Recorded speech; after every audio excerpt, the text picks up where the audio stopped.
PG-13 horror movie. Nothing wrong with the PG-13 horror movie. Was Rings PG-13? Yeah, it's PG-13. It was PG-13, okay. I wrote it down. I was so disgusted. I know there was nothing like interesting in the movie or anything like that. Oh, sorry. Hello, everybody. I'm Pedro. And I'm Meredith. And this is Gritty Reboot. Guess what? We hated Rings and we're already starting to talk about how much we disliked it. We couldn't even make it past the first few bars of the intro song before we started to get into it. Yeah, we're going to dump all over this movie. Straight up, the only compliment out of the way is it's better than Grudge 2020. I think the Grudge 2020 is still the worst movie that we've seen on this show. Yeah. I think it was the worst rated, too. I'm not surprised at that at all. Like I said, it was incredibly poorly reviewed, and it really earned it. It really earned it.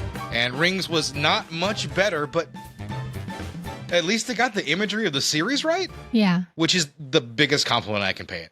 We didn't have just a random guy in a plaid shirt just walking after our protagonist. Yeah. Making a croaking noise. This was, we got to see Samara doing Samara things. So that's kind of neat. And I mentioned that too, because we have a Friday 13th movie where Jason doesn't really show up in the movie. So, it is important to get that part right. Some guys fuck that part up. So yes, today we are covering Rings, which was 2017, right? Yep. 2017. And this was an attempt to reboot this franchise as this is a requel. It is a direct sequel to the previous two movies, but no one from the original cast is involved. I mean, it is just straight up like, we're going to try to redo and just keep making Ring movies, right? I think it's more of a sequel to the first Ring movie. No, it's a sequel to both. Having seen the second one, it does incorporate elements from that second movie. I mean, it's you don't really need that lore. The main element that you need to know is like they try to put Samara at rest in the first movie, and that's pretty much where the plot hinges on, right? Yeah. So, or whatever the story is. So, this movie opens up on one of the most ridiculous sequences I can truly think of. And in all honesty, it's a neat idea that Samara would come after somebody on a plane. Yeah. It is. Like, I thought about it, like, this could be really interesting, but this is literally the worst way that they could have written it. And it's not scary. It's written by like a 5-year-old who doesn't understand anything. It reminded me of the way the scene starts out, because like a guy just kind of sits there. I was like, oh, haven't been sleeping well because I watched a cursed videotape. Like, what the fuck, man? And I'm not even like really paraphrasing, right? No, that's pretty much that's how it goes. Yeah, pretty much exactly what he says. And I was like, wow. I thought of this gag in Futurama, one of its many finales, where Fry has to write a musical, and the robot devil is infuriated by his quality of writing. He's like, you can't just have people say how they feel. That makes me angry. And I thought about that line all the time in the script, because people are just literally saying how they feel about things and what exactly is going on at that moment in time. So, and listen, I know I've got a comment that I'm nitpicking on writers, and listen, that's the element that should always try to shine. There's no reason for a scene to be this fucking lazy. So, but let's break it down. I'm sorry. Let's keep going down it. All right, we got two people on a plane. They're talking about the curse because we got to talk about it. He tells a random stranger all this bullshit about the ring. Yeah. And she just kind of knows, right? Yeah. She's like, oh, I've heard of that. So I will say it could be like a neat little urban legend in the Seattle area or whatever. So I'll give that a pass, I guess. Yeah, it'd be like somebody would be like, have you heard of the Slender Man? But once again, that could be written a lot better. Like this could be a really, really cool scene. And it's almost more of a strike to the movie of how shit it is. The guy goes to the bathroom and then the girl tells her friend about the tape, and she starts freaking out. She's like, oh my God, I've seen the tape. Yeah. Yeah. Meanwhile, the plane's going down. So she has her friend come back, and her friend is like an expert. Right. So like they're just squeezing like an entire horror movie into like 5 minutes. Right? Yeah. You just happen to meet the one person like, I've seen that, I know, which can work in a movie if you build it properly. But man, it's almost like a parody. It feels like an SNL skit, but it all ends the same way. The timer reaches the end, the water's coming up, and he slides towards the cockpit, and Samara comes out to get him as it crashes the plane, I suppose. Yeah, there's a bunch of flies, and we're 2 years in the future. I want to say this. I feel in my heart of hearts that this scene has been in like 8 different versions of this Ring 3 screenplay. Like they had this idea all the way. They had to have a plane. Yeah, like we had this really cool idea. So Mark could kill a guy in a plane. I don't know if the producer wanted it, but clearly it didn't fit in this movie. But No. he still had to get in there. So they shoehorned this terrible scene in there. And this was the trailer, by the way. So immediately you were like, all right, I don't have to see that. Great, thanks for letting me know that. Yeah. Like, that's exactly what you got to know. So this producer really believed in that scene. And it's just awful. Yeah. It really is. Super clunky. It might be maybe one of the worst scenes that we've ever covered, just because of how cool the idea of Samara coming to get you in different places is, and the way this movie just fucks all that up. Yeah. But we need to move on because we're at a garage sale. Where Yeah, a people guy need and a VHS girl. players. They're looking at old junk and they both spot a VHS player. A VHS. I'm sorry, who the fuck am I? They're VCRs. VCR. They are VCRs. It's okay. I wrote down VHS player too. Yeah. Yeah. Yeah, because that's how people refer to it, but they're VCRs because we're fucking old. Yeah. I'm 40, guys. I can't be trusted. You can't trust somebody older than 30. You got 10 years past that. He takes the VHS player and tries to get the VCR. tape. VCR. Sorry. So, can we talk about Amy T. Garden for a second? Yeah. Good God. She's I been rode hard and put away wet. loved Amy T. Garden in Friday Night Lights. Yeah, she was all innocent. There was a great scene near the end of the show's run where she's talking to her college administrator and she talks about how much she hated that place, that I can't remember the name of the town, that's when she got there. And she gives a great speech about how much it shaped who she is and she'll never forget any element. That single tear running down my cheek. And I was like, she's really good. And I was so disappointed her career just didn't really happen. Yeah. She was on like a CW show. She lost a ton of weight to be in that show. And I don't really want to criticize an actress's weight. That's not really my place or anything like that. But it was certainly a noticeable change in her appearance. Mm-hmm. And it was concerning for some, but, you know, just the work was never really great after that. And you know, we see her in this scene and it's a little strange. She kind of flirts with the professor a little bit, I guess. And then they're just at home together in the next scene where you're talking about he was messing with the VHS tape. And she's just kind of there. So I was like, so did they come together? Did he pick her up on that strength of the VHS flirting? So we don't really know. I mean, I guess it's not really important, but it's another odd thing in this movie. We have no idea what their relationship really is. Yeah. So he stumbles upon the tape in this fashion. Yeah, he takes it home. He gets the tape out of the player. He does get it out and watches the tape. He gets a phone call and it says 7 days. And there's a weird thing with a fly and the rain upside down. So we get like this whole scene where he's against the window and the rain is going upside down. And this is the guy They from the make Big sure to Bang point it Theory. out, yeah. And normally I look up the cast names, but you guys know who I'm talking about. I'm not going to bother with it for this piece of crap. The thing about it is there's a neat idea here. And another testament to what this movie could have been, I guess. But like someone trying to research what the curse is as a way to reach the afterlife is kind of a cool idea, at least for a sequel to a movie like this. But like this movie doesn't really go that way. It's very odd. So we now are having a plot that is similar to a short film that I showed you the other day that was on the Ring 2 DVD. Yeah. Where like these kids basically had the Ring tape and were challenging each other to watch it and then pass the tape as fast as they could within 7 days. That was a neat little short. And for a short, the idea was perfect and it had the right momentum and everything like that. 17 minutes was good. This movie tries to kind of have a little bit of that idea, right? Mm-hmm. And basically what we get next is people getting exposed to this tape. Yeah, basically all that's the title card and we go on to the next. There's a couple in bed. Yeah, because we're introduced to our really lame protagonists. Yeah. I guess lame is really the way to put it. They're bland, they're faceless. I'm trying to remember a character trait about any of them besides the dude is really, really pretty. I was just lost in his eyes at so many times. Were you? I didn't even notice him. I was like, that is a handsome feller. I mean, he was bad. He stunk. Yeah, they all stunk. Yeah, there's no except for like D'Onofrio, everybody was really shit in this movie acting wise, which is very different than the Grudge, oddly enough, 2020. But it just didn't really come across. I do like, though, I think I pointed out to you that the shot of that girl's ass and her underwear made every trailer. Yeah. Like it opens the trailers because they knew this was the only way they could maybe sell this piece of crap. So that is what it is, I guess. The guy's going away to college. He does this weird gesture where he gives her his shirt off his back. Yeah. So I guess he has a smell. Smell it, yeah. Ew. He's like, I ran 2 miles on that thing. That's disgusting. You wouldn't hold on to that if you weren't going to see me for months? You want me to hold on to a sweaty t-shirt? I guess not then.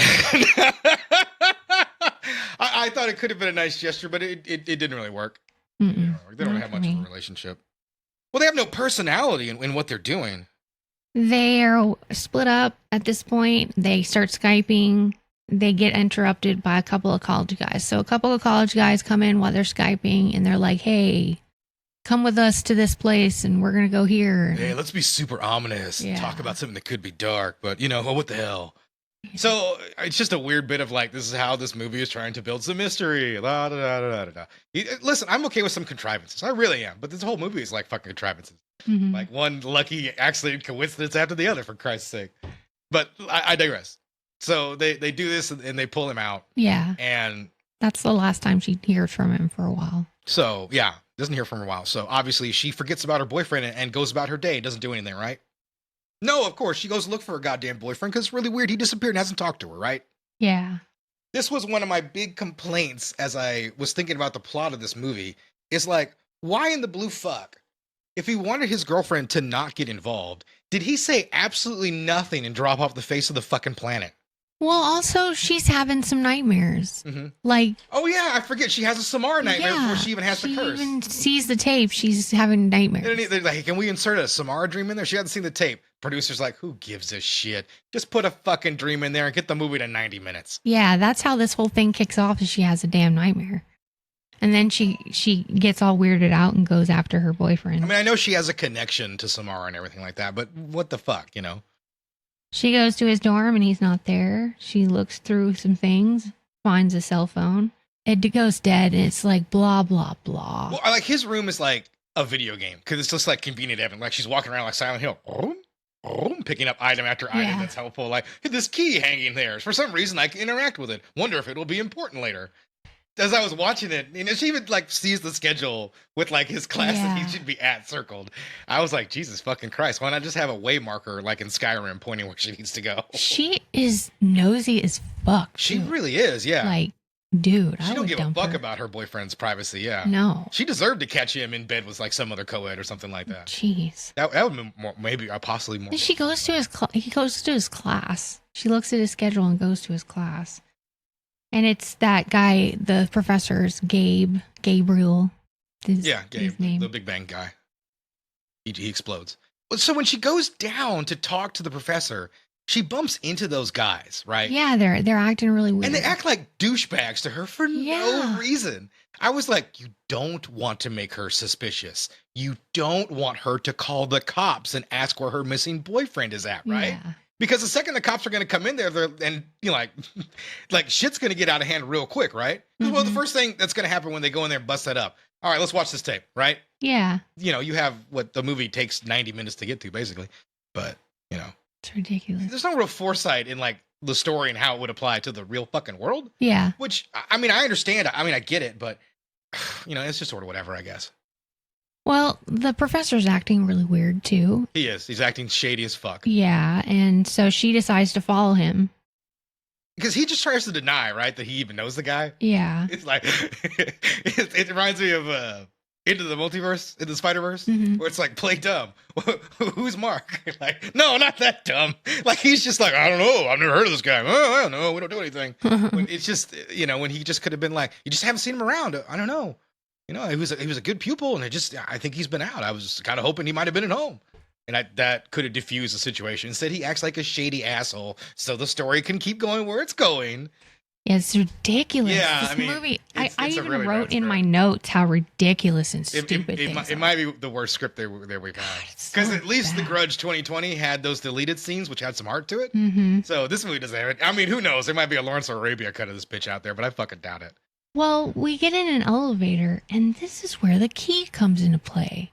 She takes the key and she turns it into the Yeah, she just fucking elevator. she went through her inventory and clicked on every item till eventually one gave her the positive click, and then she's able to get to the 7th floor, which was inaccessible before. And there's a weird club of some sort up there. But first, she goes in there and there's like a camera facing her, right? Yeah. And it's there for no particular reason. Like I thought there was some payoff. I think it's just so people who are cursed can see the distorted effect on their Yeah. face. But we don't know that. We never get a payoff. I just assume that. That's the only thing I can think of. But it is technically pointless. And yes, she goes in here, and instead of this being either a place where people who are studying this curse are doing real kind of research on it, or B, like a sort of cracked out place where these guys are like addicts on trying to find out more about this curse and the rush that comes from touching the other side or something. Instead, it is C, a weird club. Yeah.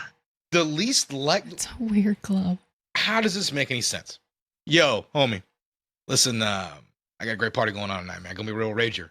There's a little girl, she comes out of the tape and comes out your TV screen and she fucking steals your soul right out of you. But before then, we fucking party all goddamn 6 days. Like, what is the pitch for this fucking party? I know. It's the most absurd thing. When I saw this, I almost wanted to pause the movie and go, what the fuck is this? This doesn't make any sense. Yeah. I feel like an art department guy just was like, hey, listen, what if we made it a party to kind of mix it up? And everybody was like, yeah, sure, why not? And didn't really stop to think about why would you party around a death curse? Yeah. You know, especially when it's Amy Super Teagarden is cool. going to die. So, spoiler, fuck you if you haven't seen this movie.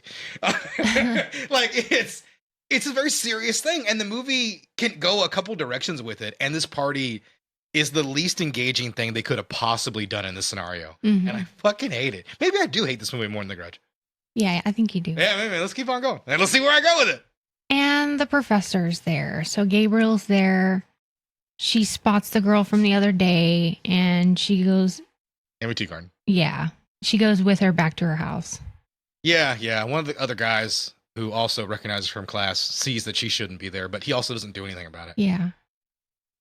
So, yeah, Amy Teagarden, she goes home with her character, and basically she's trying to get her to watch the tape. They have a system that people are going to watch the tape for you. Mm-hmm. But it's apparently not well done. And considering it's a fucking death curse, you'd figure you would be pretty fucking spot on. But that's what you get for spending most of your time setting up the goddamn party. Yeah. They're worried about booking the DJ than making sure people didn't die of the cursed tape. Because he doesn't have anybody to watch the tape for her. The movie never implicitly states, but you can tell once you are cursed and pass it on, you can never be cursed again. Yeah. That is right. Yeah. I'm not crazy, right? Yeah, because they're No. watching the tape after, they're watching her tape and nothing happens. Well, they do both die. But yeah, I guess you cannot be cursed again technically. So you have to find someone new each time. It has to grow and spread. Yeah. More people have to know the word of Samara. So we just can't like if I got cursed, I couldn't send it to you and you give it back to me. Yeah. That's not how it works. No. It'd be really easy to watch a cursed tape. Yeah, just have bad nightmares 1 week. This is my bad week. This is your good week, I guess. Yeah. That'd be the way it would go. But that's what we do learn. So he has to get somebody up there, but he's in no rush to get it done. Mhm. So she has to grab this girl and she's basically going to trick her to watch the tape. Yeah, but she's being really weird about it. She's being super weird. And she's being so weird that our main character locks herself in the bathroom and starts listening to her freak out and rip the TV off the wall as Samara starts to come out of it. Yeah. Because her time's up. This is another strangely written sequence. There's ways to play up tension, and this movie doesn't really do any of that. She's immediately acting like a weirdo, like you pointed out. It drives her into the bathroom where she can't really see anything. She just hears a bunch of stuff. She just hears and she can see Samara's outline, and she sees her through the keyhole. With bathroom door as a keyhole. I'm glad they in an old ass building. The death is okay, I suppose. Oh my god, I forgot to write down her name. But the actress who played Samara does a really great job doing that spider walk coming out of the TV. Honestly, I think the most interesting thing about this movie was the behind. Bonnie Morgan. Bonnie Morgan. Bonnie Morgan. Yeah. Thank you. I'm sorry, Bonnie Morgan. Bonnie, you did a fantastic job. You were probably the best legitimate performance in this movie. And I wanted to mention, I'm very sad I didn't write it down. And I hopefully I'll make a clip out of this for TikTok or whatever. But people got to pay respect to the guys who are the silent killers out there. Mm-hmm. Your Kane Hodders, the people like that. Obviously, Robert Englund got to shine as Freddy Krueger, but there were a lot of other guys who go behind these masks and faces can't be seen and have to do great stunt work and emote with just their bodies. And I think Bonnie does a fantastic job in this. She really gives her an ethereal feel, and the way she's able to contort her body makes her just feel Yeah. like I love everything about how she moves. She is fantastic and just deserves more praise. Because honestly, I have to give some compliments somewhere, and so I'm going to give them where they deserve. Great job, Bonnie. Yeah, absolutely. She was great. So she gets got by Samara. The main character comes out and finds the crazy lady, and she's all gross from the. Yeah, she has the standard American Ring death look. She gets out of the apartment and right into her beau's arms, which is his name is Folk. Yeah, because he was the one that warned her, because she had Amy Teagarden's phone and was texting him, and he tells her not to watch the tape, and which I was like, well, what about Amy Teagarden? Like, you just have to find whoever to watch the tape for her. She's going to die. Why does nobody care about her character? Yeah. Like, I remember when he did that, I was like, no, she's going to die in like 5 minutes. You could find someone to watch the tape for your girlfriend. You could figure that out. But someone needs to save this girl. And my favorite part is like her boyfriend comes for her, they embrace, and then the dude gets there like 5 minutes late. Yeah. Oh, Preston, I'm supposed to watch a videotape. Like, timing was really important, man. I guess played for like a joke, but it's not really funny, right? They talk about the curse and why he got involved, blah, blah, blah. And then she ends up watching the tape for like the dumbest reason ever. Yeah, so she can tell like he is suffering from the effects of the tape. And she just decides like, I'll take your suffering away, my man, right? Yeah. And she goes and watches the fucking tape. And we notice that the tape has new footage. Mm-hmm. They draw attention to it. There's some new poorly shot stuff that they added in there. And so he is free of the curse at this moment in time. Yeah. So now she's fucked. So they go to Professor Gabriel's house. Yeah, because they want to get his runner or follower. I forget what term they use for it. Like, they're trying to establish a lore, and then it doesn't really give a shit about it. He's real cool with all the students, I guess. Yeah, I guess. You can tell he's banging some students. It's whatever. Yeah, it's gross. Yeah, so they go over to his place, and they're like, listen, we're going to set all this up for you. But then she tries to copy her version. It won't copy. Yeah. They find out something fucky with it. It's a little bit longer, and it's a little bit bigger. And so they explore it, and they find the new extra footage of the bird. Mm-hmm. And there was a scare earlier with her seeing the bird in real life. Yeah. Is a cliche for these movies. Yeah. You are going to see the images from The Ring in real life. And this movie doesn't really... The Ring by Gore Verbinski set up those brilliantly, really. Like, you moved into a situation, bam, there was that image. I see it, right? Like, that's how it was in that movie. Like, oh, it's from the tape. Like, that's how it was. Like, when she's in the house and, like, Naomi Watts, it's a great reaction shot of her. She stops and freezes. And then we do the reverse shot. It's the mirror. Yeah. And the scare is her face. That's what lets us know there's something really bad on the other side of what she's seeing. Yeah. And this movie doesn't do those little things. You know, you have to have those little moments to make that mean something. And it's just kind of like speed running through images on the tape as quick as it can. I just wanted to bring that up as we got the first one out right there. They watch a different version of the tape, only she can apparently see. Professor gives them all his research and basically goes away. And this is the point where we're supposed to like really care for Samara's origins. Yeah. This is what this movie's about, Samara's origins. Yeah, this ends up becoming like a Ringu Zero kind of picture, which is another Japanese film and is sort of, it's not similar at all, but it is the same thing. We're looking at the origins. They took a much better angle than this movie does. So, but yes, it is interested in trying to follow in on that. They end up going to stay at this weird old house, and the manager acts real crazy. Yeah, yeah. They go to the church, which has been shut down for a bit.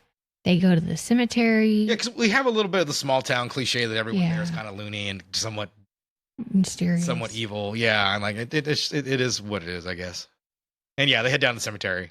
Meanwhile, we're back with Professor Gabriel. Mm-hmm.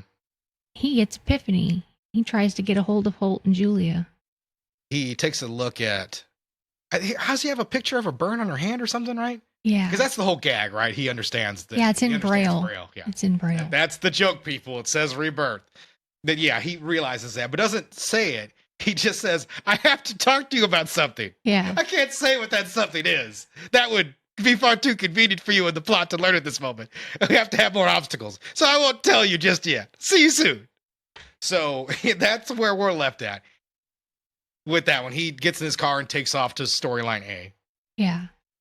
We're back at the cemetery, and they find Samara. Well, I don't know. Wait, I guess you call her Samara in this? Samara, yeah. Yeah, Samara, yeah. Samara's supposed grave. And she gets trapped in the grave. Yeah, they just bust that bitch open, and they dig inside there, and... She follows some writing on the wall. Yeah, and she has a ring dream. Yeah, she will find you, Julia, is written on the wall. Yeah. And they get caught and taken to Vincent D'Onofrio's house. So this is where D'Onofrio comes in. And D'Onofrio cashing a paycheck, but he's a pro. He does a fantastic job. I mean, he's technically the best performance in the movie, even though I did point out Bonnie earlier. But he does a good job with this dialogue. The dialogue isn't great.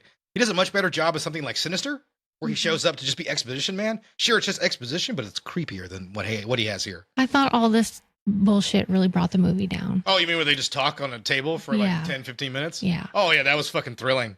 That's exactly what I wanted to see about a backstory I don't give two shits about. I don't give a fuck where Samara came from. I want to see what the curse can do. And then D'Onofrio talks about how he got blinded. He's blind. Yeah. Who gives a shit? But the thing about it is, like, there's an interesting idea in this movie, and you may not necessarily like it being kind of sci-fi about studying the curse, but it's at least something a little bit different for the franchise. Mm-hmm. And this movie just sidesteps that story, gives it the Heisman at like the 45-minute mark, and takes off down what is basically a retelling of kind of the first movie's stories, right? Yeah. Like, you're going to study the images on the tape to find the backstory of Samara. And I just find that really frustrating because, like, you leave what could be a neat idea away, and then you're in a turbo telling of the first movie. And that's what it is. Like, we are just, like, speed running through that film, basically. Yeah. And it certainly doesn't help you get any connection with the characters or feel anything for the story. Julia and Holt are in a car and they stumble in an accident, and Julia gets out of the car because she thinks she sees a ghost. She ends up watching a guy she electrocuted after a transformer comes down and hits the car, nearly killing Julia. This whole sequence is, once again, not laid out in any kind of... Pointless. It's not, first of all, it's not realistic in the least. I'm not asking for everything to be as realistic as possible, but don't strain the limits of credulity to just incredible limits here. Yeah. Like, they're trying to clear off this area, right? These cops. Where the accident's at. Yeah. And at no point do they want to go down and check the car that had the actual accident and see the body inside? And confirm that it is indeed a body and not a victim, someone who was still alive? They don't do that, so our protagonist has to, whose name I already forgot again. Julia Gulia. She runs down, and she has to try to, like, save the day, just so we can have a scare, right? Mm-hmm. It's so ridiculous. And, like, they don't even care about, like, trying to save this guy. They were like, well, he ran off the road himself. It serves him right. Yeah. Like, that's the whole idea. They're like, well, if he hadn't done this, I would be watching a baseball game right now, the jerk. Like, it's just, like, it's not even realistic in the least. And it's just another absurd, stupid little thing about this movie. To mention, she sees circles everywhere. Rings. You see the ring before you die. Did you know that? Yeah. You hear that? Okay. Yeah, you see a bunch of rings. Got it. Holt is talking up the one hotel manager while Julia is breaking into the church.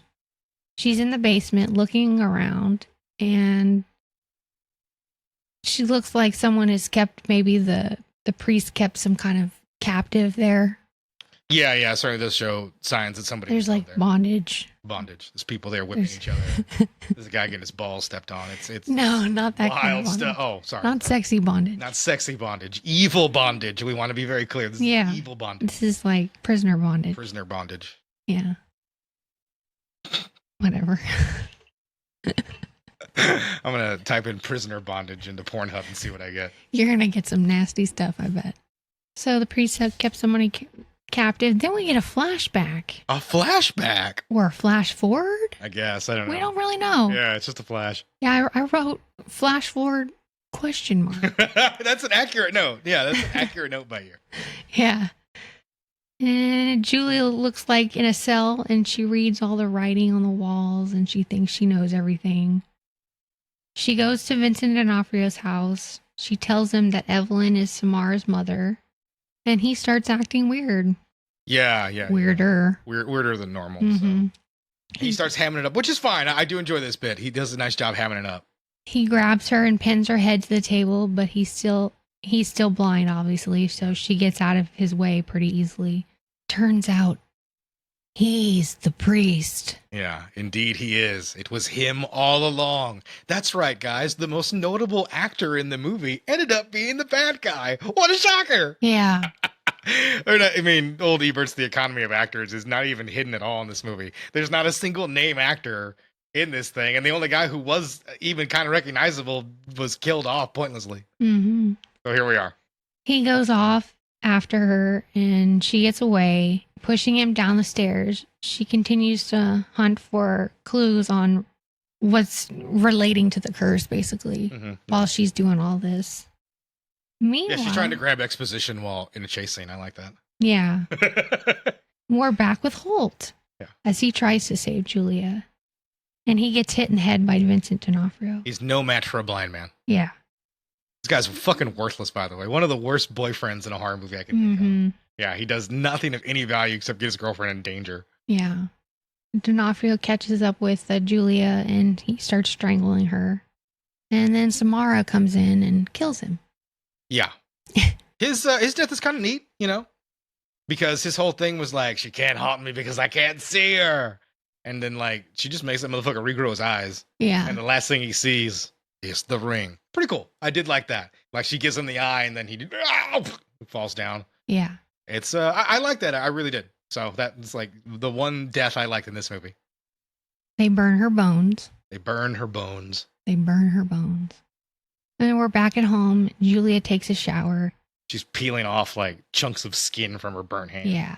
Because we did forget to mention that did happen at the very start of this adventure. Mm-hmm.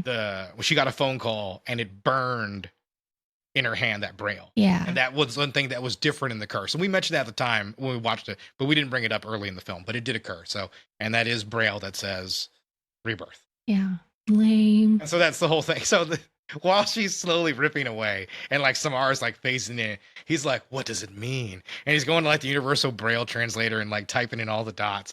R-I. Like they're really milking this out. And it has like, he doesn't even finish the word. Samara has to do it like magically at the very end. And she's on like, she's possessed his computer, I guess. Why not, right? She's possessed his computer and she's just like copying the tape over and over again. Yeah. And like sending it to everybody. She's got a new power. She can multiply the curse herself. Yeah. So, which I guess she can do if she's alive. She's not really alive just yet.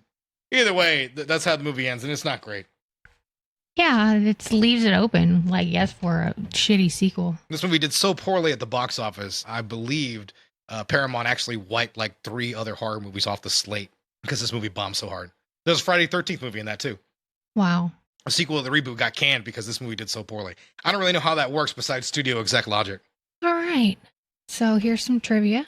According to the special effects makeup designer on the film, Arjun Tutin, it took about 6.5 hours to complete Samara's makeup, and her costume featured a water rig under the dress that allowed the character to constantly be dripping water. To become Samara, it took Bonnie Morgan over 45 special makeup appliances, including the wig and special contact lenses. The cicadas, a plot element not featured in the first 2 films, is a reference to the Japanese myth of the cries of a cicada, which was a bad omen for tragedy that was about to strike. That's it. There was not much interesting stuff. There was facts, but I'm saying interesting is the key word there. I feel you on that because I've done it before too, where I'm like, well, it's not really interesting to know that they shot in like Louisiana, right? Yeah. That's not really something I care about.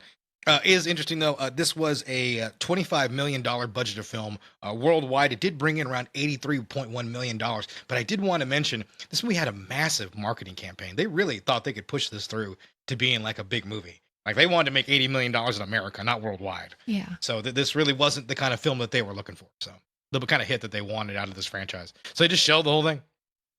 Well, the more we say about this movie, the better. Yeah. You ready to move on? I guess you were. 呪いのビデオは90年代の終わりに現れた代表的な都市伝説だ。その謎のビデオを見ると、貞子という幽霊から電話がかかってきて、お前は2日後に死ぬと告げられる。 So now we have Sadako versus Kayako, the Grudge versus the Ring. Mm-hmm. This is a Freddy versus Jason style kind of romp. Yeah. And I had low expectations. Me too. And the movie came in above them. Yeah. But not by a whole lot. But it did come in above them. I did enjoy the movie. It's not as good as something like Freddy vs. Jason. The movie is cheated by some laughable ideas and also by a very limited fight sequence. Yeah. I mean, I understand they're 2 cursed ghosts, so how can that really happen? But they could have been a bit more creative.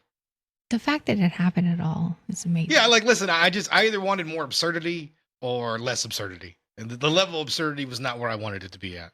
Is that an absurd request? Well, this movie came out in 2016, so it's kind of a recent movie.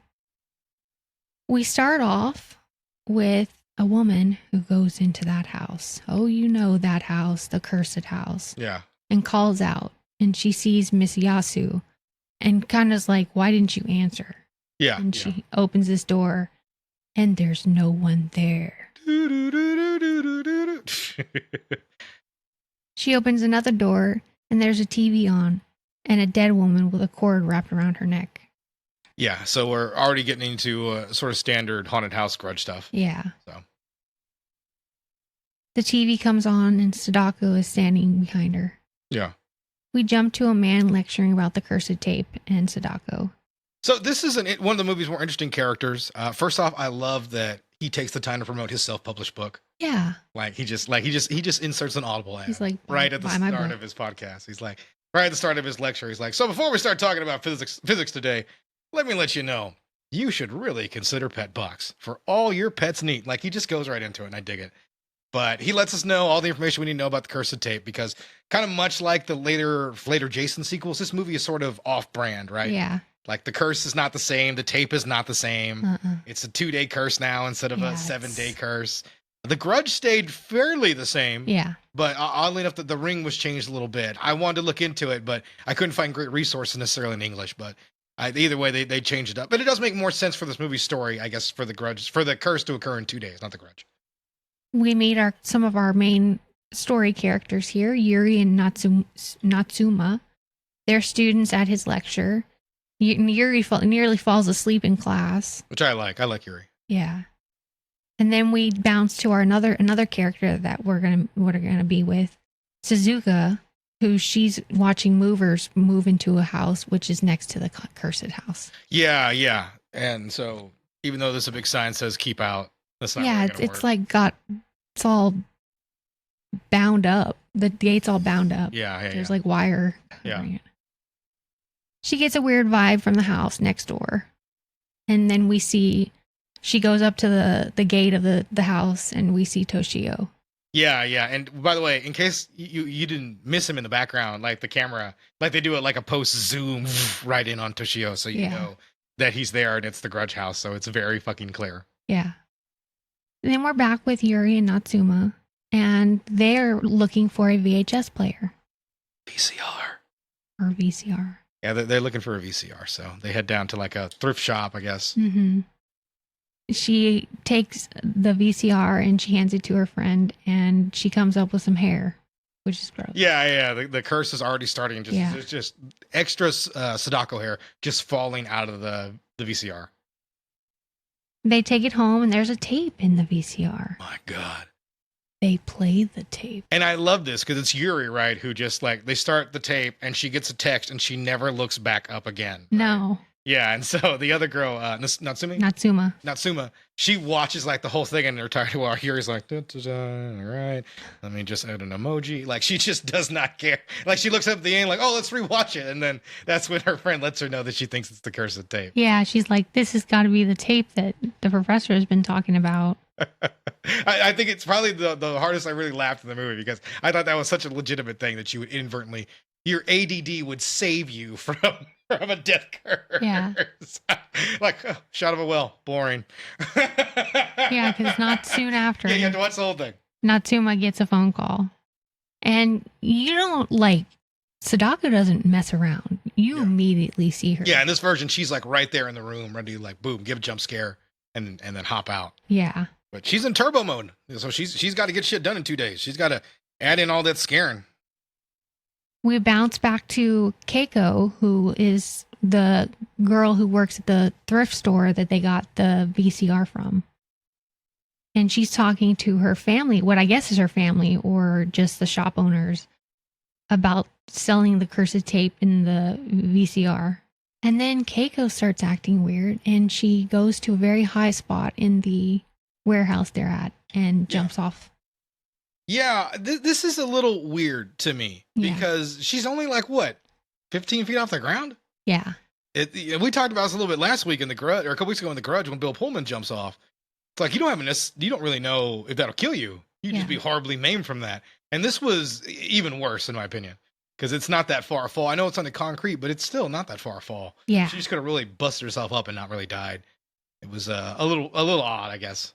Yeah, she obviously there's a big old pool of blood, so she's Yeah, the movie wants to establish no, she's dead. She's Like they really definitely dead. overdo it to compensate for what I just criticized. Mm-hmm.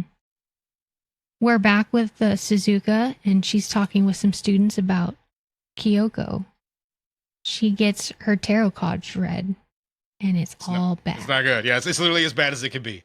They're like, this is the worst possible reading you could ever have. And they warn her about the curse. Yeah. Yuri and Natsuma go visit the people that sold them the VCR. That's when they inform her of Keiko's death.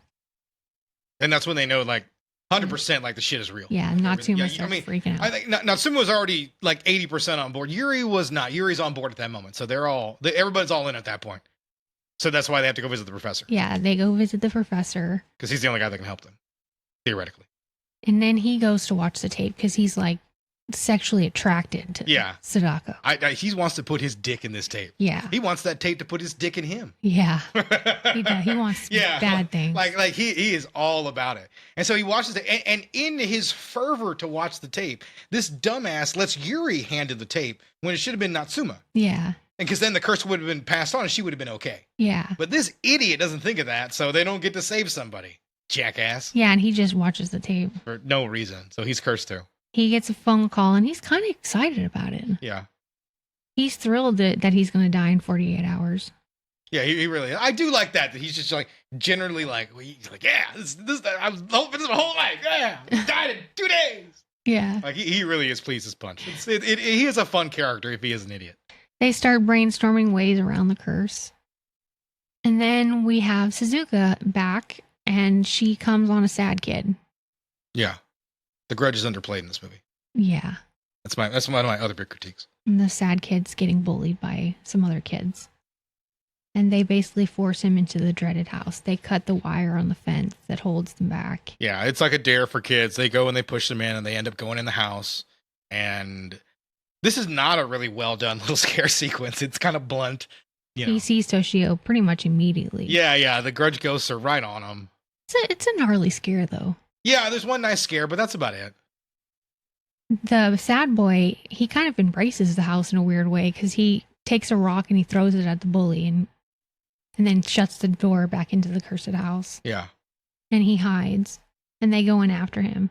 And then one by one, the kids, they start getting got. Yeah. Like I said, it comes to them pretty quickly. The main bully is left. And as they all end up victims, we're back with Yuri and Natsuma and the professor. Yeah. So we're coming back to this situation here. Mm-hmm. This is storyline A, sadly. Is there, there's just more focus here. I mean, even like that Grudge scare was kind of rushed because we just don't have the time. The professor has hired an exorcist, and she clears her schedule and has vowed to save them both. So this is something new that we're introducing, that we're going to try to exorcise the spirits. Now, we talked about this a little bit in the Grudge episode, that she's just an Unroyo and technically can be exorcised, but they don't really explore that in any of the movies. The third American movie does, though. Mm-hmm. But you didn't watch that. No. I did. Good for you. It's the greatest movie ever made. Do you want a medal? It's the best in the series. You're like a movie martyr. You really missed out. Whatever, dude. You haven't seen Kayako kill Shawnee Smith. You haven't lived.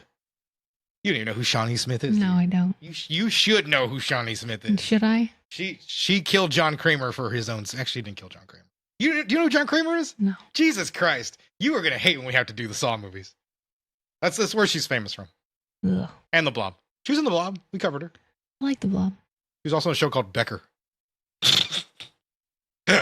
I got a Becker reference and I'm happy about that. Oh my God. Right now, I want you to know in editing, I'm putting the Becker theme song underneath this. And so I'm jamming that right now. You can't hear it, but I can. Whatever. They go through this ceremony where she forces Natsuma to drink a shit ton of water. Yeah. She like drowns her. No, take it all, bitch. So she waterboards her. And then she throws water in her face. Yeah. This scene is fucking wild. I was like, do I have to pay extra for this? What is this? Finally, the ghost comes through Natsuma. And Sadako is possessing the girl. So Sadako can possess. Yeah. I'm okay with two helpers with the exorcists snap their own necks. And then the exorcist basically says she's failed and dies. Yeah. She's like, I have failed. I will now leave the mortal coil. Yeah. So they're fucked. Mm-hmm. Yuri asks Natsuma to give her the tape, and that should save her. So she does, and Yuri goes off with the tape. Yuri watches the tape, and you see more of it this time, and it's Sadako. She makes her presence known. Yeah.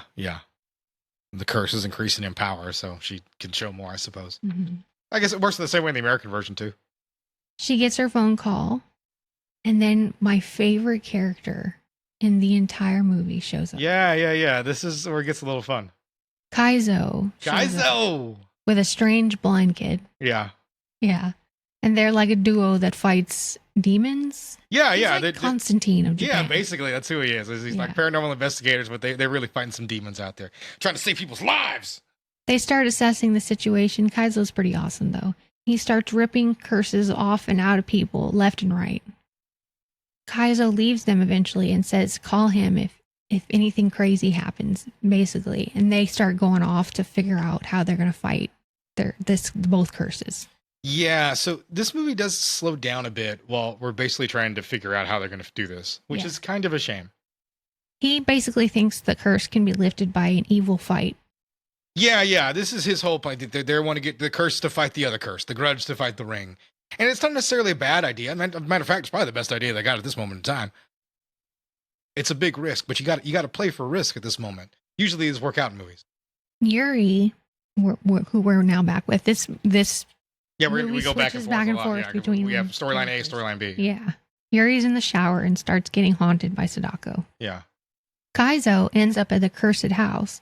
They don't go inside, but they sense Toshio and Kayako. They go to a well and they say... Now, is this the well that she died in? I don't know. Because the movie strongly implies it is. Yeah. They're like, what luck? I was like, no, the well is not directly behind the Sayako house. Yeah. That is not a fucking thing. No. You cannot just say that like, this reminds, I think like, and once again, I'm going back to Freddy versus Jason. Like Jason just walks over to Springwood, right? Mm-hmm. That is in California, I believe, right? Yeah, this movie doesn't have a very good sense of geography. Yeah, because like I always complain about that because I'm like, that should be in California where Wes Craven wrote that. And Crystal Lake is in New Jersey. Mm-hmm. Like Jason don't have to walk thousands of miles. But either way, it's kind of whatever.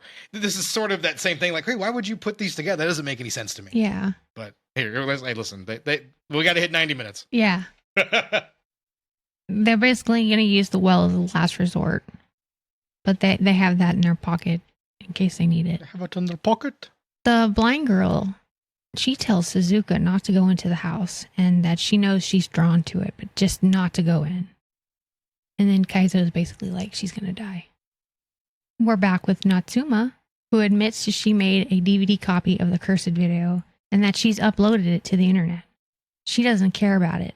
She doesn't care about killing a bunch of people. She doesn't care about anything. She just wants to get it over with. I guess that I could kind of appreciate, you know? Yeah. She locks herself in her room with a belt and she goes about trying to kill herself, but Sadako stops her. Yeah, like she wanted to basically like shortchange Sadako. Yeah. She was like, I'm gonna fuck you. You can't fire me. I quit. Was basically her logic here, but it doesn't work. No, she ends up dying, and she dies in anyways, but by Sadako's. Yeah, in the noose, but just by Sadako's eye. I was gonna say by hand, by eye. Kaizo shows up and he's like, basically tells us what we already know. You can't cheat a curse. The blind girl senses Suzuka is in danger, the girl that lives next to the cursed house. Yeah, she just automatically knows that she has the grudge curse on her. Suzuka's looking at the window of the cursed house and she thinks she sees somebody in the window. Yeah. So she's like, okay, I've got to go investigate. She's just drawn to that house. Then she goes inside, she goes upstairs, the cat shows up. She goes into a room and sees a boy, but it's not a boy, it's Toshio.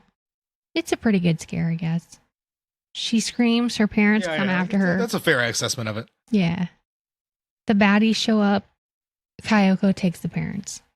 Yeah, I think this is, did she teleport in that house? Do I remember that correctly, or does she walk in that house? She walks in. Okay, I thought she was like in her house and she like looked over and then she like teleported. No. Okay, I guess I was thinking about it. We've seen a lot of these movies, so maybe I'm confusing the element for another one. Sorry, guys.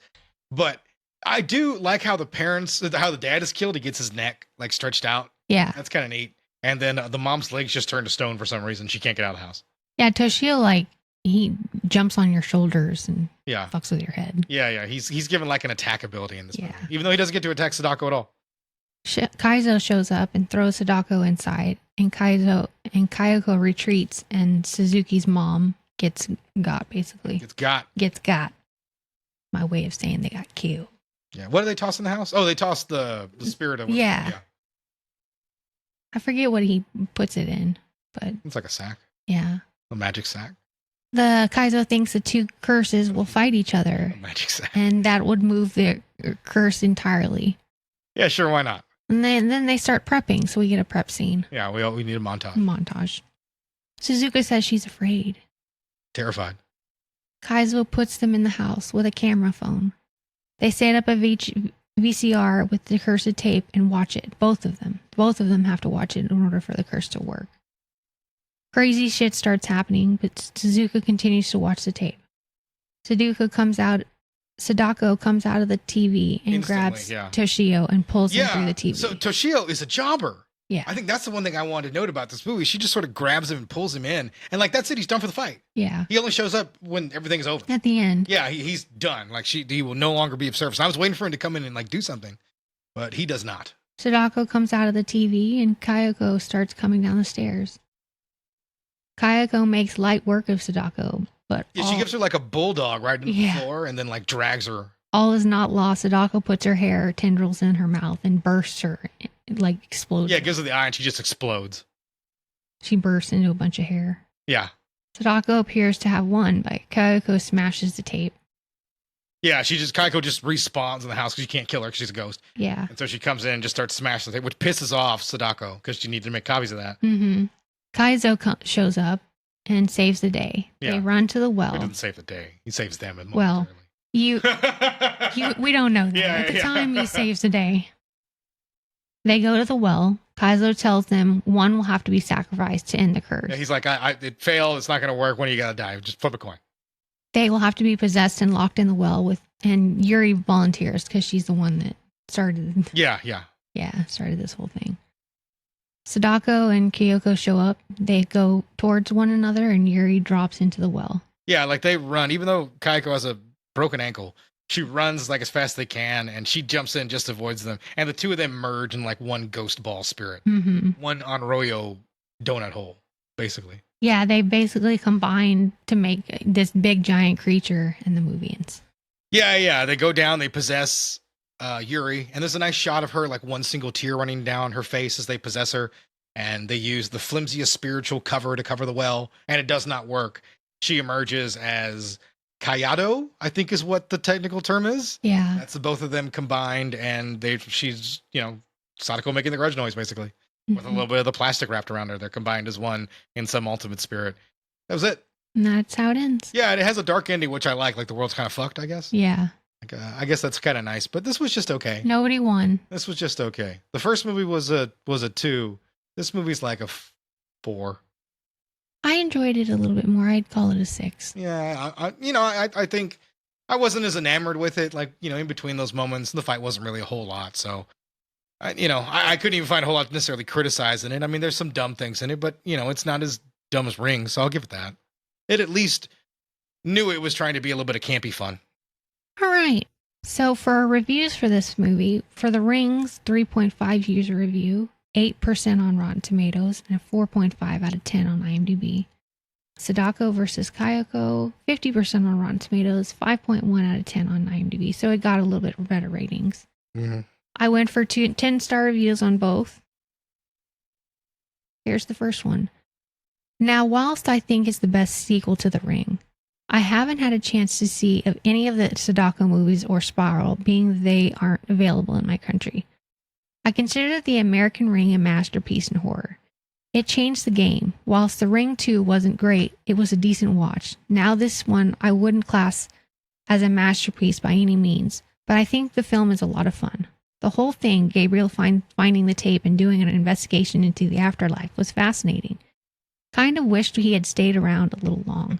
Yeah, me too. Though I understand the reason they decided to go that route they did. The investigation part seems to be a big part of the franchise now.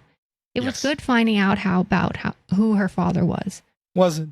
We did a similar thing with the mother in 2, but there really wasn't a payoff. Whilst in this holy hell, that finally was amazing. That is true. There's no Whilst payoff in the second movie. There's no payoff to that. Willist. Not sure it would have been that impactful without Vincent D'Onofrio, but yeah, he really delivered. As did Johnny Galecko. Johnny Galecko, that was that guy's name. Yeah. I do find it funny that one out of the 3 of the American movies, the first one was the only one to focus on Samara being scary. In this, for the most part, she's there, but the scares come from her mother and the visions, and by the end of it, it's clear who the villain was of the story. It's a shame this didn't get a sequel. I would have really liked to see where they took the series after that ending. I was fascinated by extras on the Blu-ray as well. It's clear that everyone working on it was having a blast and really enjoyed themselves. I think shows that the finished product, whilst there wasn't in a masterpiece like The Ring or even Birthday, is the best sequel, given that Birthday is a prequel. Whatever. Whatever, dude. No, I mean, he's entitled to his opinion, but, you know, I disagree, I suppose. He wants a sequel of that movie. Yeah, I don't want any more Rings. No. Yeah, Rings. leave the franchise dead or just reboot the story again. Well, it'll be tough to do now. Actually, it'd be more interesting now if you had like an ancient VHS tape. All right, and here is a 10-star review for Sadako versus Kayako. There wasn't a whole lot of good reviews. I can imagine. There wasn't a whole lot of reviews on this movie, period. Crossover between the Ring and the Grudge franchises. Long story short, we have 2 girls. One has fallen victim to the curse of Sadako and is due to die soon. The other has become a target for Kayako's rage. A cool master exorcist, kind of like a Japanese John Constantine, comes up with a plan to free both girls from their fates. He'll put them both in the Grudge house together and have them both watch the cursed video. That way, they'll both be subject to both curses. Sadako and Kayako will then show up, battle each other as rivals for the girls' souls, and destroy each other. What could possibly go wrong? I loved this. They actually put a lot of thought into the story, and the performances are all good. And honestly, seeing Sadako slowly draw herself up for a full height as she faces Kayako crawling down the stairs towards her is unbelievably awesome. Well, it's got really marked out for that. I just don't think the story was really worth it for, I guess, the fight. It needed a little bit more camp, I guess. It tried to have some scares early on, which I thought was interesting, but those lost momentum too for me. Yeah. So that'd be the one thing I guess I would say. It just lost momentum. Yeah. I wish there would have been more of a fight between the 2 of them, but I didn't hate the movie. It was better expected. Yeah, I will say that. I expected real trash. Like, there was going to be 2 bad movies, and this was at least more enjoyable than Rings, and certainly more enjoyable than something like... It's on par with, like, The Ring 2, I suppose. It's, you know... I don't know where necessarily it ranks entirely in the Japanese series of Ringu, but, you know, it wasn't the worst, so I will say that about it. And with that, our J-horror exploration is over for 2023. Trust me, no more J-horrors this year. Yeah. And I know you guys are used to Ebert, but sadly, Ebert was dead by the time the Rings came out, so... There is no review for Rings or Kayako versus Sadako, even though he probably wouldn't review that anyway. No. So with that being said, do you have any final thoughts? Nope. All right. So, Meredith, what are your socials? I don't have any. That's right. Fuck social media. But if you do like social media and want to get a hold of us, you can get a hold of us at Gritty Reboot, and that's at Instagram and on TikTok. And you can ask us any question or whatever you like. And of course, by all means, please give us a review, a rating. Subscribe to the show if you can. You know, any sort of feedback is always appreciated. We very much. Yeah. Even if it's bad, it's good feedback if it's bad feedback too. Yeah. Anything. Seriously. So with that being said, guys, we are done with J-horror, and we will see you guys next week when we start breaking down more non-horror reboots. Whoop whoop. All right. See you guys.